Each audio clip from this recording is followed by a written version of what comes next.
사도행전 13장 32절에서 41절까지의 말씀, 제가 한 절 여러분이 한 절 읽도록 하겠습니다. 우리도 조상들에게 주신 약속을 너희에게 전파하노니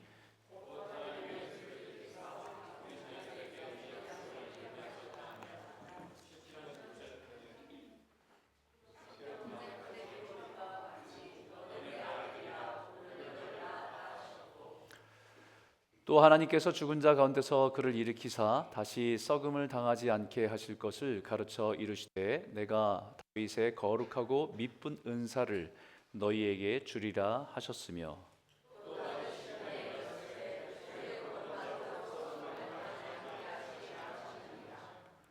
다윗은 당시에 하나님의 뜻을 따라 섬기다가 잠들어 그 조상들과 함께 묻혀 썩음을 당하였으되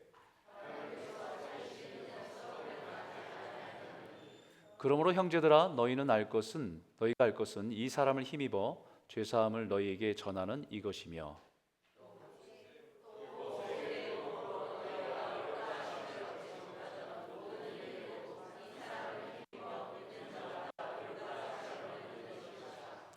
그런즉 너희는 선지자들을 통하여 말씀하신 것이 너희에게 미칠까 삼가라. 일러스되 보라 멸시하는 사람들아 너희는 놀라고 멸망하라. 내가 너희 때를 당하여 한 일을 행할 것이니 사람이 너희에게 일러줄지라도 도무지 믿지 못할 일이라 하였느니라 하니라. 아멘. 여러분, 사도행전 13장은 너무 중요한 장입니다. 왜냐하면 사도 바울이 이제 선교 여행을 하면서 곳곳에 도시마다 갈 때마다 회당에서 말씀을 전하잖아요. 그 다음부터는 회당에서 말씀을 전했다, 복음을 전했다라고 하는데 그 전한 복음이 무엇인지를 오늘 13장에 길게 어떤 복음인지를 우리에게 말씀하고 있거든요. 그 복음이 우리들에게 주신 복음의 의미를 정확하게 설명하는 거기 때문에 이것은 우리들에게 굉장히 중요합니다.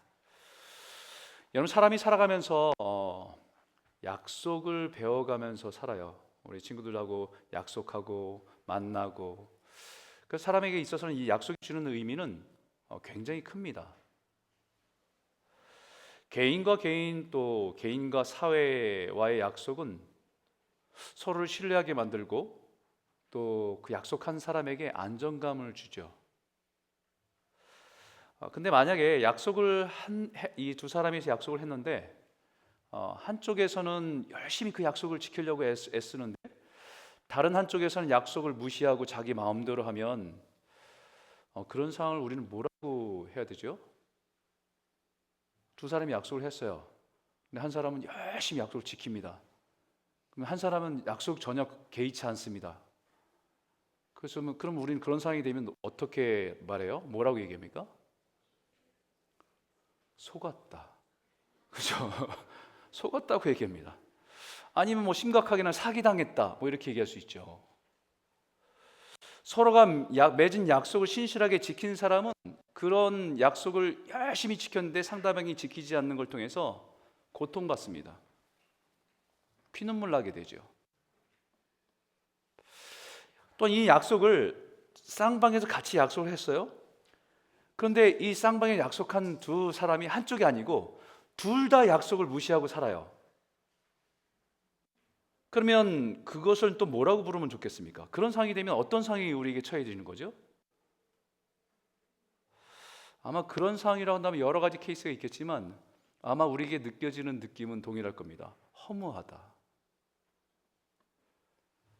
emptiness, 혼돈, 뭐가 뭔지 모르겠다. 왜냐하면 서로의 약속을 무시하고 깨어진 채 살아간다고 한다면 서로에 대한 존재에 대해서, 우리의 관계에 대해서 아무런 의미를 찾을 수 없기 때문입니다. 아무리 몸이 같이 있어도 서로가 약속이 깨어진 채로 있다고 한다면 그 관계는 아무런 의미도 가치도 없는 공허한 상태가 될 것입니다. 그래서 우리가 살아가면서 친구와의 약속이 깨어지면 그 친구와의 친밀했던 관계 속에 누렸던 친밀함과 기쁨은 사라지게 돼요. 그리고 마음에 큰 상처와 상실감을 가지고 살아갑니다. 부부의 약속이 깨어지면 그것은 단순히 마음이 아픈 정도로 끝나지 않죠. 서로에게 신뢰를 지키고 배우자로서의 어떤 책임을 감당하겠다는 서로 약속을 했는데, 이 약속이 깨어지면 그냥 가슴이 아픈 정도가 아니죠. 이거는 삶의 뿌리가 흔들리는 고통 가운데 겪게 되는 아픔을 겪게 됩니다. 더 나아가 우리가 살아가는 사회 속에서 사회하고의 나와의 관계 속에 약속이 있는데, 이 약속이 깨어져 버리면 우리가 살아가는 세상은 순식간에 무질서 속에서 정글이 되어 버립니다. 국가와 국가 간의 이 맺은 약속들이 깨어질 때 더 큰 파장이 일어납니다. 파멸과 전쟁으로 치닫게 되는 비극을 우리는 지금 보고 있습니다. 그만큼 사람이 살아가면서 필요한 것은 약속이 너무너무 중요하다는 거예요. 그래서 정치 철학자 한나 아렌트, 유대인 정치 철학자 한나 아렌트라는 분은 인간의 조건이라고 하는 책에 휴먼 컨디션이라고 하는 인간의 조건이라는 책에 이렇게 말합니다. 인간이 미래의 공포를 이길 수 있는 유일한 도구가 약속이다.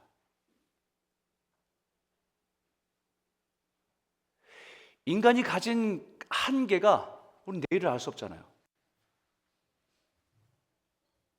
미래를 모르잖아요. 이 미래를 모르는 우리의 한계 속에 살아가는 우리의 불투명한 이 공포, 미래에 대한 공포, 내일에 대한 공포가 그래도 서로의 약속이 있기 때문에 우리가 삶을 살아갈 수 있는 최소한의 조건이다라는 겁니다. 우리가 회사에 다니지만 회사하고 나하고의 컨트랙 맺어서 약속을 지키는 거잖아요. 그죠? 나도 일하고 거기 일한 만큼 보상을 받고, 근데 그 약속을 회사가 내일 보장해 주지 않는다는 불안감이 있으면 우리 회사 나가는 오늘 밤 잠드는 것서부터가 불안입니다.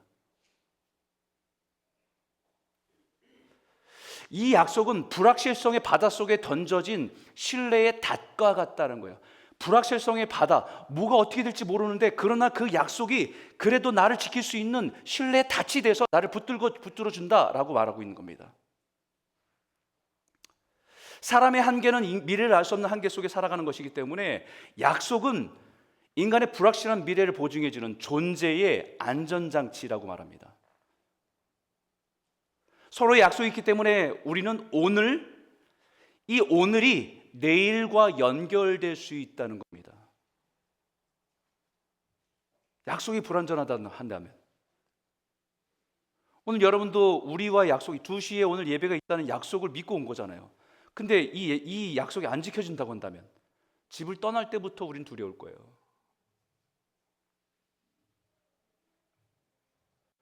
오늘 본문의 사도 바울은 복음을 들고 처음으로 선교 여행을 함께 하기로 했던 동역자였던 약속했던 마가 요한이 떠나버렸어요.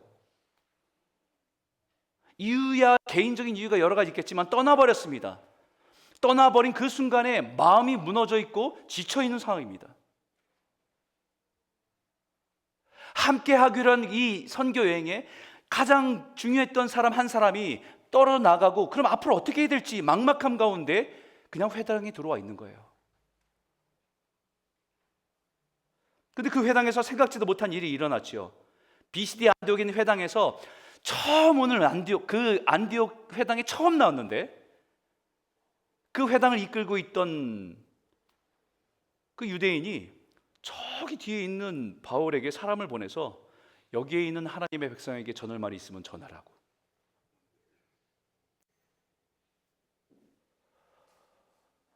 그 순간 바울이 깨달은 게 하나 있습니다. 선교 여행을 함께 하기로 한 약속은 깨고 떠나버린 마가 요한으로 인해서 무너진 그 삶을, 주님이 다시 나를 일으켜주고 계시구나.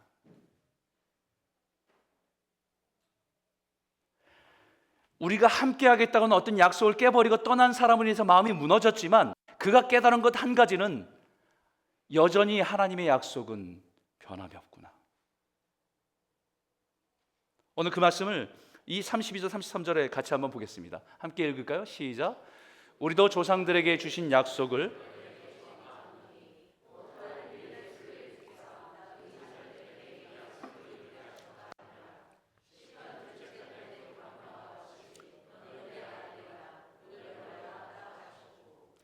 여러분, 사람과의 약속은 깨어졌지만 여전히 하나님의 약속은 변함없다는 사실을 말합니다. 우리 조상들에게 줬던 하나님의 약속은 누가 늘 깨뜨렸습니까? 늘 깨뜨린 것은 이스라엘 백성이었어요. 약속의 땅에 들어가고서도 하나님만 섬기겠다고 약속하고는 결국 그 땅에 들어가서 우상에 절하고 하나님의 약속을 깨뜨린 사람들도 이스라엘 백성들입니다. 그때마다 하나님께서는 사사들을 일으켜서 하나님의 신실하심을 그들에게 보여주셨고, 그들이 그 속에서 다시는 하나님께 범죄하지 않고 하나님을 떠나지 않겠습니다라고 다짐을 했지만, 다시 세상의 물질의 종이 되어서 하나님의 약속을 깨트린 것도 사람입니다. 그러나 하나님께서는 하나님의 백성들과 맺은 언약을 잊지 않고 그 약속이 유효하다는 것을 알리기 위해서 예수를 죽은 자 가운데서 일으키셨다고 말씀하시는 거예요. 여기 일으킨다는 단어가 아나스테사스라는 단어예요. 일반적으로 일으키다는 단어는 에게이로, 사람이 일어나다는 에게이로라는 단어 씁니다. 하지만 여기 아나스테사스라는 단어는 무대 위로 일으켜 세우다, 공적인 장소에 세우다라고 등장하다라는 뜻입니다. 지금 바울은 함께 선교하기로 한 약속을 저버리고 떠난 마가 요한을 위해서 마음이 무너지고 낙심이 된 채 회당에 앉아있는 자신을 일으키신 것은 저 회당장이 아니고 하나님이시구나. 사람과의 약속은 무너져 낙심되지만 여전히 바울을 일으켜 세우시면서 하나님의 약속은 변함이 없다는 것을 깨닫게 해주시는 거예요. 마치 하나님의 약속을 불순종과 불신앙으로 깨어져서 심판과 죽음 가운데 놓여있는 그 백성들 가운데서 죽음에서 예수를 일으켜 세우심으로 하나님의 약속은 여전히 변함이 없음을 세상의 무대 위에 예수의 십자가를 일으켜 세우신 겁니다. 예수님을 죽은 자 가운데 일으켜 세우신 것은 하나님의 백성, 하나님의 자녀들에게 그 약속을 이루셨다, 즉 그 약속은 여전히 변함이 없다는 것을 선포하고 계신다는 것을 말합니다. 그 약속을 에판겔리오라는 단어를 썼어요. 사람과 사람과의 맺는 그런 약속은 시스템이라는 단어를 다른 단어를 씁니다. 이거는 개인과의 대등한 사람끼리의 약속이 아니에요. 사람과 사람과의 약속은 누가 한 사람이 깨트리면 종이 쪼가리가 되죠. 아무리 나라와 나라가 사인을 하고 지장을 찍고 해도요, 한쪽이 깨트리면 의미가 없습니다. 그러나 에판겔리온 약속은 권위 있는 사람과 맺는 약속이에요. 그래서 약속하는 주체, 약속하는 그분의 의지와 신실함에 근거한 약속입니다. 예를 들면 우리가 살아간 사회 속에서 교통법규, 많은 법이 있잖아요. 교통법규가 있습니다. 그것도 우리의 약속입니다. 사회가 나와 맺은 약속. 그 약속 속에서 내가 교통법규를 어긴다고 해서 그 약속이 파기되지 않습니다. 그 약속의 주체가 바뀌지 않는 이상 그 사회적 약속은 유효합니다. 하나님께서 하나님의 백성과 맺은 언약은 인간의 불의함과 죄악에 의해서 파기되지 않는다는 거예요. 그 죄의 대가를 치루어야 되는 그 자리에 내 대신에 예수가 죽음을 통해서 그 대가를 치르시고 하나님께서 죽은 자 가운데서 다시 아나스테사스라고 그분을 일으켜 세우심을 통해서 그 언약은 유효하다라고 우리에게 말씀하고 있는 겁니다.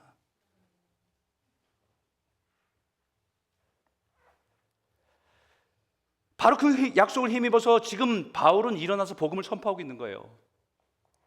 그리고 그 약속을 회당에 앉아있는 유대인들 향해서 선포하고 있는 것입니다.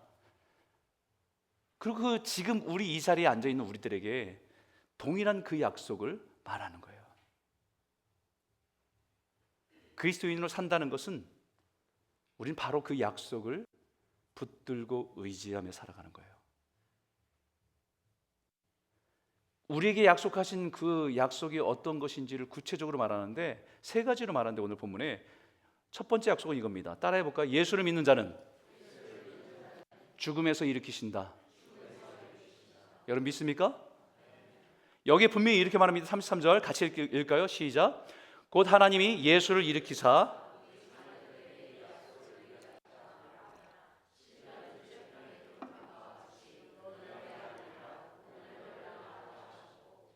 하나님의 약속은 여전히 우리 자녀들에게 이 약속을 이루게 하셨다라고 이 표현했어요. 이 표현이 직설법 완료형입니다. 무슨 뜻이냐면 과거에서 일어난 사건이 지금까지 완벽하게 그 효력이 이루어지고 있다라고 하는 의미예요. 다시 말하면 구약에 약속한 메시아에 대한 예언이 예수를 통해서 이루어졌고 그 약속이 지금 그 사도 바울이 지금 듣고 있는 우리들에게 또 우리 자녀들에게 그리고 그 믿음을 따라 살아가는 모두 후대에게 동일하게 이루어지고 있다라고 말하는 거예요. 그 의미를 시편 2편을 인용한 말씀을 인용하는 것입니다. 세상에 하나님이 인정하지 않는 이방 나라들이 가득하고 모든 민족이 헛된 일을 계획하고 하나님을 대적하는 세상을 바라보시면서 하나님이 웃는다, 비웃으신다라고 말해요. 하나님을 부정하고 자신들의 힘으로 자신들이 왕처럼 살아가는 세상을 바라보면서 하나님 하도 어이가 없어서 비웃으신다고 말합니다. 그리고 이렇게 말씀하셨지요. 시편 2편에 내가 나의 왕을 내 거룩한 산 시온에 세웠다 하시리로다. 내가 여호와의 명령을 전하노라. 여호와께서 내게 이르시되 너는 내 아들이라. 오늘 내가 너를 낳았도다. 그 아들에게 입맞추라. 그렇지 아니하면 진노하심으로 너희가 길에서 망하리니 그의 진노가 급하심이라. 여호와께 피하는 모든 사람은 다 복이 있도다. 세상은 하나님을 거부하고 자기가 왕인 것처럼 살아가는 세상 속에서 자기의 힘을 자랑하는 세상 속에서 하나님은 지금 시온 사연에 자기의 아들, 자기의 왕을 세우신다는 말씀을 하시는 거예요. 만민이 다 보고 알도록 십자가를 높이 들어서 세우셨다는 것입니다. 그가 죽음의 권세를 이기시고 부활 생명을 일으켜 세우셨다는 것입니다. 그 예수를 바라보고 믿는 자에게 부활과 생명의 은혜를 부어주시겠다고 약속하신 거예요. 죄로 인해서 이미 죽은 존재를 예수의 생명으로 다시 살아나게 하고 태어나게 한 것을 born again 하게 하신 것을 그것을 말씀하고 있는 것입니다. 어떻게 해요? 그 아들에게 입맞춤으로. 이것을 신약적으로 표현하면 그 예수를 나의 구주로 영접함으로.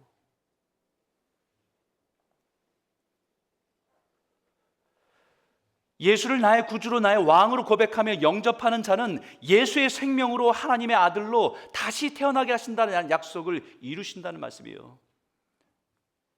그것이 요한복음의 말씀이 영접하는 자 곧 그 이름을 믿는 자들에게는 하나님의 자녀가 되는 권세를 주셨다라고 말씀하시는 것과 같은 겁니다.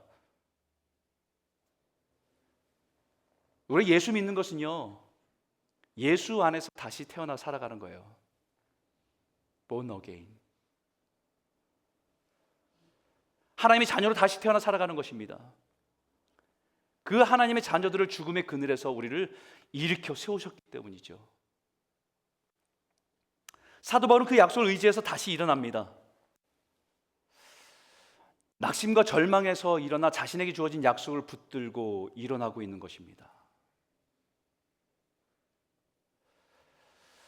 낙심과 실망의 얼굴을 한 죽음의 그림자에서 다시 나를 일으키신다라고 고백하며 그 약속을 선포하고 있는 거예요. 이 예수를 믿는 자에게 약속한 죽음에서 일으키신다는 약속은 우리의 생이 다 끝나고 주님이 다시 오시는 그날에 부활의 몸으로 다시 일으키신다는 궁극적인 약속이기도 하지만 오늘 우리의 삶에서 우리를 늘 죽음의 그림자에서 다시 일으키신 하나님의 은혜를 약속하고 있는 거예요. 우리가 하나님의 자녀로 살아가는 동안에, 이 땅에 살아가는 동안에 얼마나 많은 죽음의 그림자 안에 머무를 때가 있습니까?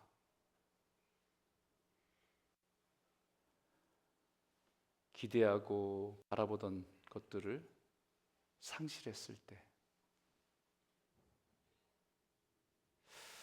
낙심되고 또 절망 때문에 모든 소망이 끝나는 삶의 깊은 어둠에서 우리는 지나갈 때가 얼마나 많아요.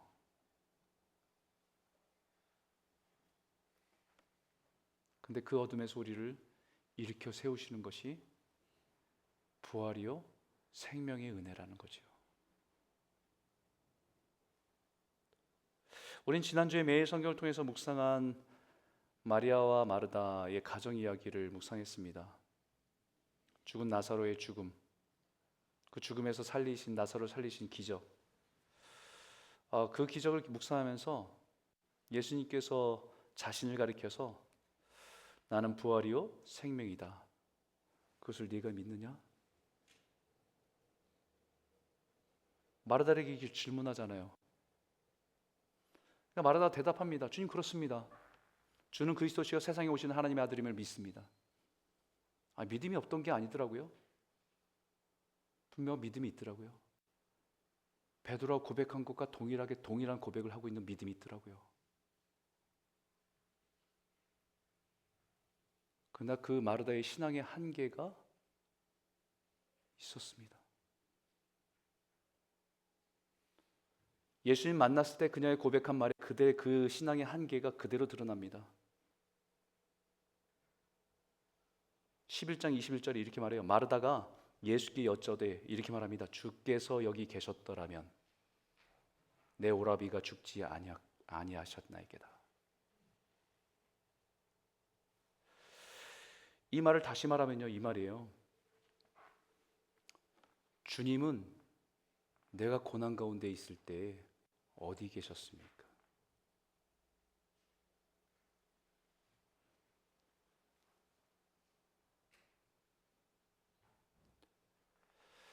주님은 내가 고난 가운데 계실 때 여기 계시지 않았지 않습니까?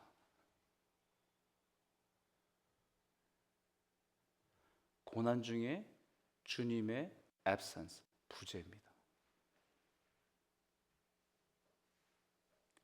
내가 깊은 고난 속에 있을 때 주님은 어디 계셨냐는 거예요. 내가 지금 겪고 있는 죽음의 그림자가 나를 덮고 있는 이 고난 가운데 주님은 계시지 않았다는 것입니다.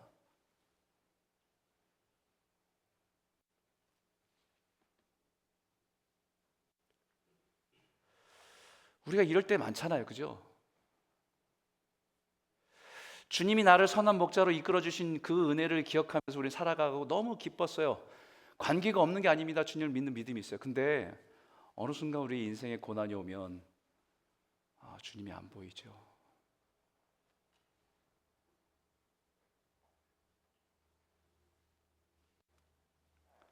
다시 말하면 예수가 부활이요 생명이심을 믿는 믿음은 고난 중에 주님의 프레젠스, 주님의 임재를 믿고 일어서는 겁니다.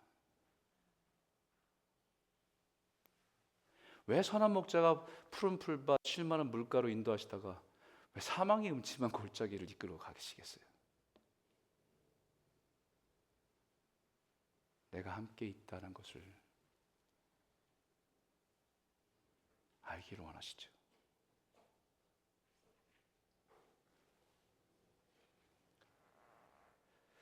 그것은 우리 매일매일의 삶에서 경험하는 죽음과 부활의 역사입니다. 부활의 신앙은 마르다의 고백에서 고난 중에 하나님의 부재를 느꼈던 그 마르다에게 고난 중에 하나님이 나와 함께 계시는 임재를 누리는 신앙으로의 변화를 보게 하시는 것입니다. 죽음의 현실에서 믿음으로 일어나 순종의 자리로 나아가게 하시는 것이죠. 그래서 사도 바울도 고린도 교회 성도들에게 이렇게 말합니다. 형제들아, 내가 그리스도 예수 우리 주 안에서 가진 바 너희에 대한 나의 자랑을 두고 단언하노니 나는 날마다 죽노라. 나는 매일 죽는다는 거예요. 인생에 찾아온 고난 때문에 두려움에 눌려 죽고, 미래에 대한 염려와 걱정에 눌려 죽고, 자신 안에 여전히 살아있는 죄악의 본성 때문에 또 죽고, 우리 연약함 때문에 매일매일 죽는 게 죽는 게 내 일이라는 거예요. 그런데 그것이 자랑이라고 말합니다. 왜 그것이 자랑입니까? 내가 예수 그리스도 안에 가진 것 때문에, 예수 그리스도 안에서 가진 것 때문에. 그게 뭐예요? 약속이요.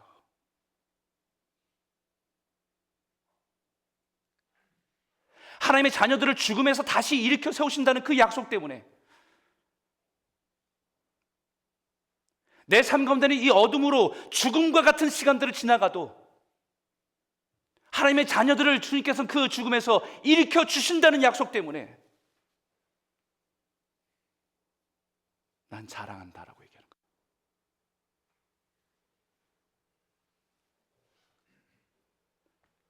오늘 이 동일한 약속을 붙들고 인생의 고난의 자리에서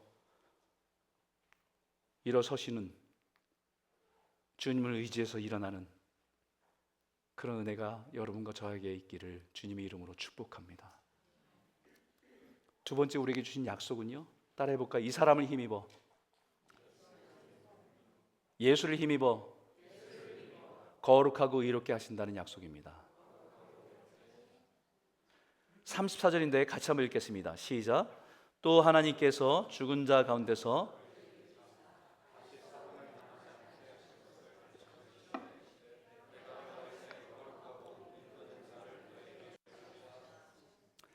죽은 자 가운데서 일으키심을 얻은 자에게는 결코 썩음을 당하지 않도록 하신다는 약속이에요. 믿으십니까? 이 약속은 우리를 믿음의 궁극적으로 이루실 약속이에요. 궁극적으로 우리 썩음에 당하지 않고 부활로 하나님께 거룩함으로 우리를 일으켜 주신다는 약속, 우리 이것을 믿고 사는 거잖아요. 근데 이것이 이루도록, 이것이 현실화되도록 우리에게 우리의 삶에 허락하신 것이 있다고 얘기합니다. 그게 뭐냐면 여기 이렇게 말해요. 내가 다윗의 거룩하고 미쁜 은사를 너희에게 주리라.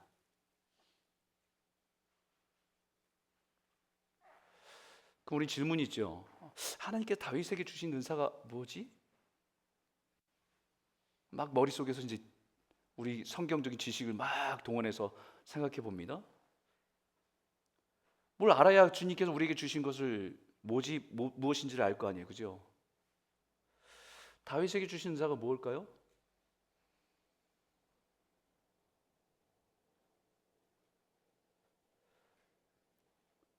짱돌 몇 개를 가지고 잘 던져서 골리앗을 맞출 수 있는 실력?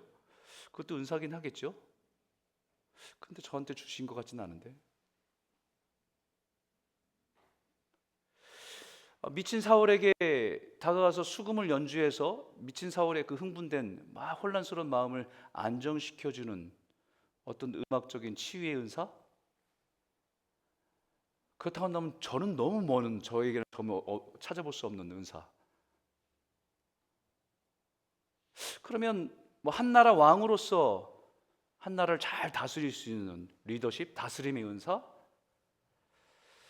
그것도 사실 별로 아닌 것 같아요.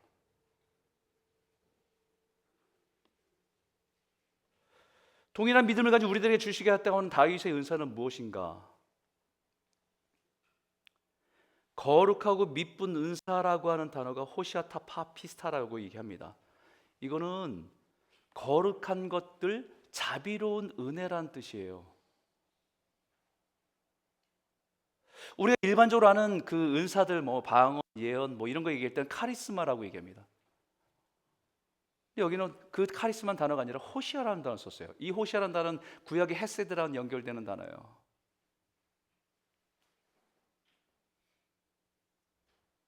다시 말하면 다윗에게 허락한 거룩하게 살아갈 수 있도록 변함없이 베푸신 은혜, 그 다윗이 하나님을 따라서 거룩하고 의롭게 살아갈 수 있도록 하나님께서 베푸신 그 헤세드의 은혜, 그 은혜를 예수를 믿는 우리들에게 동일하게 주신다라고 말씀하시는 거예요. 이 말씀은 이미 사도 바울이 이사야에 있는 말씀을 인용한 말씀이거든요. 이사야 말씀은 더 정확하게 말합니다. 너희는 귀를 기울이고 내게로 나와 들으라. 그리하면 너희의 영혼이 살리라.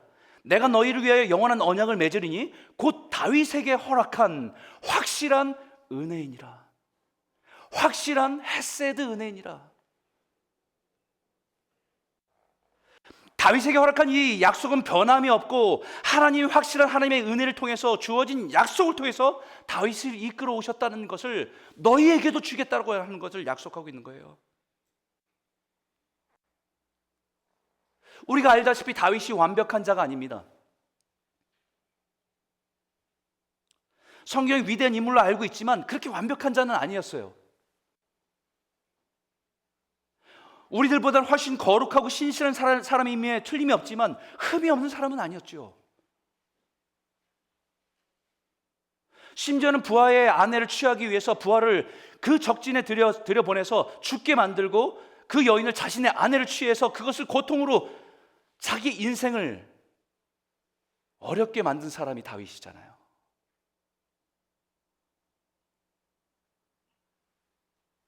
그럼에도 불구하고 그에게 약속하신 그를 거룩하고 의롭게 하신다는 약속은 변함이 없어서 신실하신 약속이었다는 것입니다.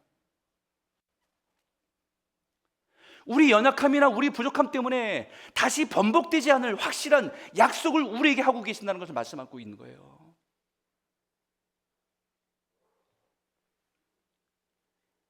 그래서 다윗에게 허락하신 이 확실한 은혜, 헤세드라고 하는 것을 말합니다. 왜 그것이 은혜겠습니까? 다윗이 행한 자신의 노력과 능력으로 거룩함과 의로움을 얻은 게 아니기 때문에, 자신의 연약함과 죄악을 고백하며 하나님의 자비 가운데 의지하고 주님 앞에 나아갈 때마다 하나님이 그 헤세드의 은혜로 그를 품어주신 것으로 거룩함으로 의로움으로 세워지고 회복되는 것을 말하고 있는 거예요. 이것은 예수를 주로 고백하며 살아간 우리들에게 주신 동일한 약속입니다. 성경 전체에 말하는 의, righteousness라고 이 의는 정의, 미시파트라고 하는 정의와 공의, 체다하라고 하는 공의가 두 가지입니다. 하나는 정의적인 의로움입니다. 공의는 관계적인 의로움입니다. 그래서 우리는 스스로 의로울 수 없는 죄인의 법적으로 이 정의의 의로움을 얻기 위해서 우리는 할 수 있는 게 아무것도 없어요. 이미 죄인입니다. 근데 그 자리에 예수를 죽음으로, 우리가 대신 치러야 될 그 자리에 예수를 죽임으로 우리를 구속함으로 우리를 의롭다라고 법적으로 선포하신 것이 이 정의예요.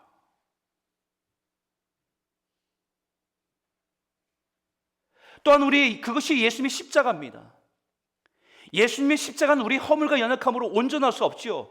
그러나 우리가 온전할 수 없는 것을 알기에 죄롭게 가진 우리의 본성과 아픔을 가지고 살아가는 우리이기 때문에 주님을 의지하고 주님께 붙들려 있으면 하나님은 우리를 안아주시고 품어주심을 통해서 우리를 의롭고 거룩함으로 인도해 주신다는 약속이 공의입니다. 내 것이 아니거든요. 그래서 그 약속을 오늘 본문에 이렇게 더 구체적으로 이렇게 말합니다. 한번 같이 읽을까요? 함께 읽겠습니다. 시작.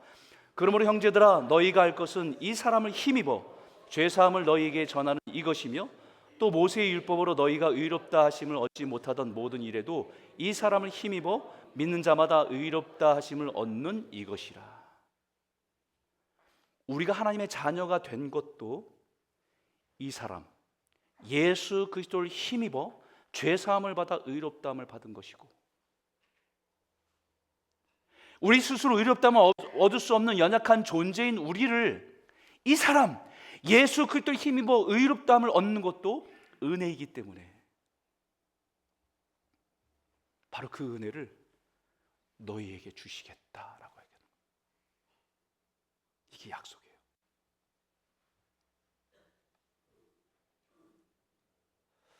사랑하는 성도 여러분, 우리의 거룩한 백성을 부르신 것도 하나님의 은혜입니다. 거룩한 자로 온전한 자로 세워가시는 것도 주님의 은혜입니다. 그 신실한 약속을 붙들고 날마다 주를 의지하고 주를 힘입어 의롭고 거룩한 하나님의 백성으로 세워져가는 저와 여러분 모두가 되시길 주의 이름으로 축복합니다. 세 번째 약속입니다. 우리에게 약속하신 약속이에요. 이건 분명히 우리가 붙들어야 돼요. 따라해 볼까요? 하나님의 뜻을 따라 살아간 우리를 잠듦과 썩음에서 구별하신다. 35절 같이 읽겠습니다. 시작. 또 다른 시편에 일렀으되 주의 거룩한 자로 썩음을 당하지 않게 하시리라 하셨느니라. 우리는 주의 거룩한 자로 살아가는 것입니다. 언젠가 우리의 생을 마치는 날이 있겠죠.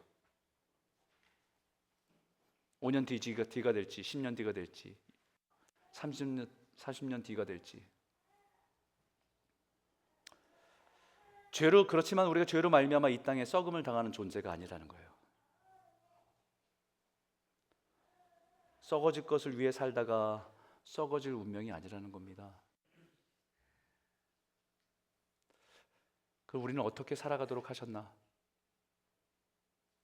그 다음 절에 이렇게 말하죠. 같이 읽을까요? 36절 37절 크게 읽겠습니다. 시작. 다윗은 당시에 하나님의 뜻을 따라 섬기다가 잠들어 그 조상들과 함께 묻혀 썩음을 당하였을 때 하나님께 살리신 이는 썩음을 당하지 아니하였나니. 여러분, 여기 하나님의 다윗을 예를 들어서 당시에 그의 인생 속에서 하나님 뜻을 따라 섬기다가 잠든 것이 다윗의 인생이에요. 근데 여기 하나님 뜻이라고 하는 단어가 블레라고 하는 단어입니다. 사실 우리 일반적으로 하나님 뜻이라고 얘기할 때는 텔레마라고 하는 단어를 써요. 그래서 우리가 성경에 약간 차이가 있습니다. 하나님 뜻이 하늘에서 이루어진 것처럼 땅에서 이루어지다라고 하는 기도 속에 하나님 뜻은 텔레마라는 뜻이에요. 우리가 하나님의 뜻이 어디 있을까라고 고민하면서 막 할 때 하나님 하나님 뜻을 알려주십시오라고 하는 것은 텔레마예요. 이것은 하나님과의 관계 속에서 인격적인 관계 속에서 나를 향한 하나님의 뜻을 찾아가는 것입니다. 근데 이 블레라고 하는 단어는 그것을 우리의 개인적인 하나님의 뜻도 포함한 하나님의 크신 계획과 작정입니다. 하나님께서 깨어진 세상 속 세상을 구원하시고 회복하기를 원하시는 그 작정하신 계획을 따라 그 원대신 하나님의 큰 그림을 따라 살아갔다라고 얘기하는 거예요. 하나님께서 예수 그리스도를 통해서 구원하시고 다시 오실 예수를 통해서 하나님 나라를 완성하시겠다는 하나님의 주권적인 약속, 그 약속을 따라 그것을 반드시 이루시고 반드시 성취하실 하나님의 뜻과 계획을 따라 살았다라고 얘기하는 것입니다.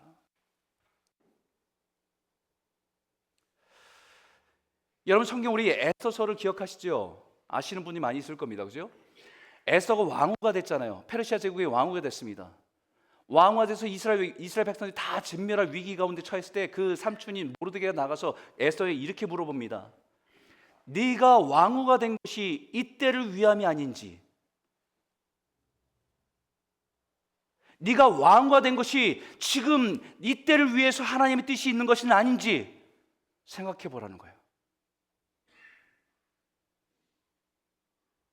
그것은 텔레마입니다.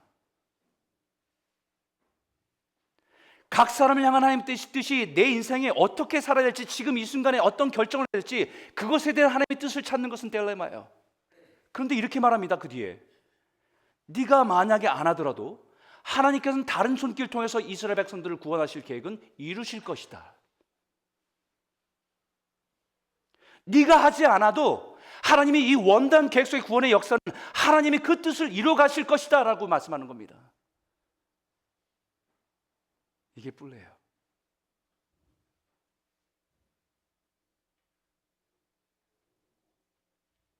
그럼 우리가 살아가는 삶은, 우리가 이 땅에 살아가는 삶은 하나님의 이 구원 계획 속에서 깨어진 세상을 회복하기 원하시는 하나님의 계획 속에서 그 계획을 이뤄가신 하나님의 크신 뜻 안에 내가 어떻게 살아가야 될지에 대한 하나님의 뜻을 찾고 순종하는 것이잖아요. 다윗은 자신의 인생 속에서 자신을 향한 하나님의 뜻을 찾아 그것에 순종하며 살았다고 얘기하고 있는 것입니다. 그리고 잠들었다.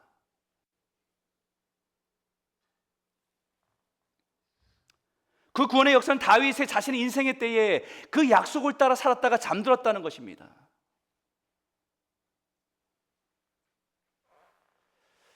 우리는 우리 주어진 삶을 살다가 때가 되면 우리는 이 땅에서 생을 마감하고 땅에 묻히게 될 것입니다. 그것을 우리는 죽음이라고 부르죠. 그런 죽음이 어떤 사람에게는 잠들다 깨어나는 것이 되고 어떤 사람에게는 썩음을 당하게 되는 것이 됩니다.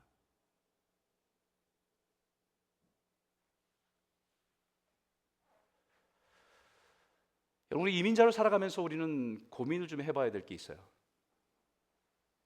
많은 분들이 이민자로서의 이렇게 부러워하는 삶이 있잖아요. 여름에는 밴쿠버 6개월 있다가, 겨울에는 따뜻한 어디 남쪽 나라 가서 6개월 지내다가, 때를 따라 살아가죠.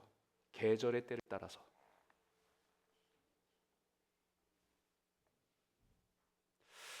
우리는 또 때를 따라 살아갑니다. 30대는 뭘 해야 되지? 40대는 뭐 해야 되지? 50대는 뭘 해야 되지?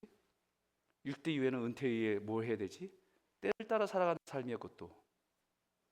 근데 그때는 크로니카, 우리의 세상에 흘러가는 시간의 때를 따라 맞춰서 사는 삶이에요.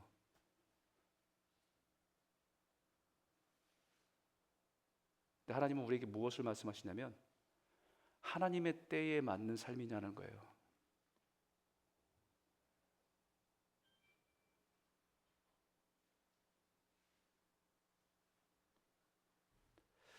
우리가 이 어떤 봄이 되면 이제 또 씨를 심어서 이렇게 뭘 이렇게 재배도 하지 않습니까? 그런 많은 씨를 보면 이게 살은 건지 죽은 건지 잘 모르겠어요. 어떤 분이 옥수수 씨를 줬는데 다 말라서 이게 죽은 것 같이 보이거든요. 아무래도 모르겠더라고요. 알 수 있는 방법은 하나 있습니다. 땅에 심어보면 알아요. 나중에 심어보면 생명이 있는 씨앗은 푸른 잎사귀를 내겠죠. 근데 죽어있는 씨앗은 그냥 땅과 함께 썩어버립니다.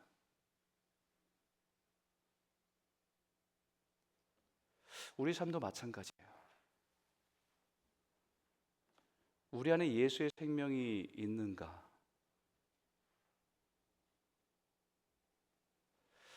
자신의 주어진 인생을 썩어질 것을 위해 살다가 이 땅과 함께 썩음을 당하는 것은 당연한 것입니다.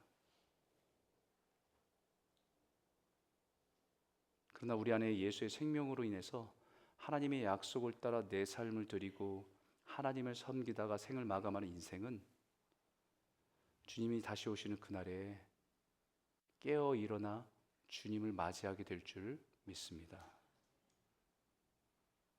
우리 마지막 절 한번 같이 한번 읽어볼까요? 41절이에요. 같이 한번 읽겠습니다. 시작. 보라, 멸시하는 사람들아, 너희는 놀라고 멸망하라. 내가 너희 때를 당하여 한 일을 행할 것이니 사람이 너희에게 일러줄지라도 도무지 믿지 못할 일이라. 그래서 멸시하는 사람들아, 무엇을 멸시합니까? 하나님의 약속을 무시하고 멸시하는 거예요. 죄로 깨진 이 세상에서 하나님 나라를 이루고 완성하실 하나님의 약속을 무시하고 멸시하는 자들은 그날에 놀라고 멸망하게 될 것이다. 그 하나님은 지금도 일하고 역사하시고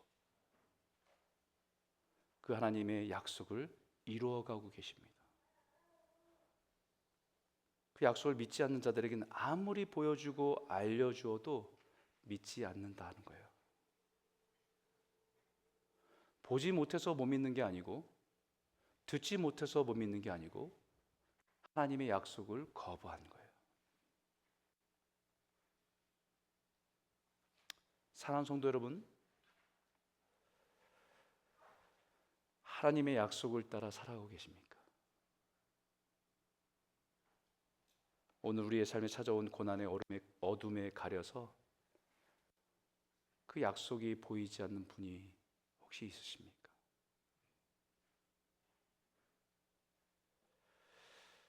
그렇다면 오늘 주님이 그분을 일으켜 주시길 소원합니다. 우리의 고난 한복판에 여전히 주님이 나와 함께 계심을 바라보고 일어서시길 소원해요. 그 주님의 약속이 우리 연약함이나 부족함에도 불구하고 우리를 의롭고 거룩함을 이끌어 가시고 온전케 하시는 데는 변함이 없으시다. 주님을 힘입어서 오늘도 믿음으로 거룩한 백성으로 살아가시기를 주님의 이름으로 축원합니다. 그래서 우리가 인생에 허락된 시간들을 우리에게 허락하신 우리의 때를 다 살고 이 땅에 묻혀도 주의 날에 우리 안에 예수의 생명으로 잠에서 깨어나 다시 오실 주님을 맞이하는 그 영광스러운 자리에 함께 나아가는 저와 여러분 모두가 되시길 주의 이름으로 축원합니다. 우리 한번 같이 한번 기도하죠.